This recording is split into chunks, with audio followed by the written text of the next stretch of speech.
Telangana CM Revanth Reddy America పర్యటన బిజీగా కొనసాగుతోంది. తన పర్యటనలో భాగంగా హార్వర్డ్ బిజినెస్ స్కూల్లో సందడి చేశారు సీఎం. పలు సమావేశాలు, అంతర్జాతీయ సంస్థలతో చర్చలు, విద్యార్థులతో ముఖాముఖి కార్యక్రమాల్లో పాల్గొంటున్నారు. ముఖ్యంగా హార్వర్డ్ బిజినెస్ స్కూల్లో భారతీయ విద్యార్థులతో భేటీ అయ్యారు.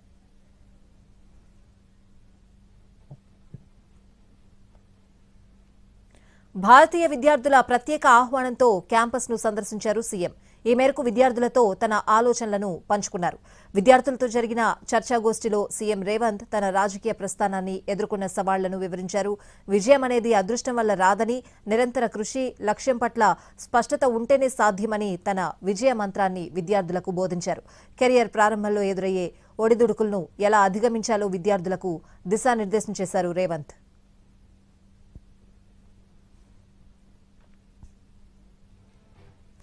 విజన్ తెలంగాణను గ్లోబల్ మ్యాప్లో అగ్రస్థానంలో నిలబెట్టడమే తన ప్రభుత్వ లక్ష్యమని రేవంత్ రెడ్డి స్పష్టం చేశారు. హైదరాబాద్ను కేవలం ఐటీ హబ్గానే కాకుండా అన్ని రంగాల్లోనూ మేటిగా తీర్చిదిద్దుతున్నామని వివరించారు.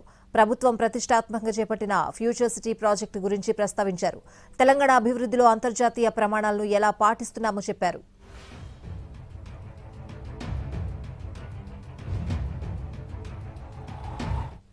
హార్వర్డ్ వంటి ప్రతిష్టాత్మక సంస్థల్లో చదువుతున్న విద్యార్థులు అంతర్జాతీయ వేదికలపై హైదరాబాద్, తెలంగాణకు బ్రాండ్ అంబాసిడర్లుగా వ్యవహరించాలని సీఎం పిలుపునిచ్చారు.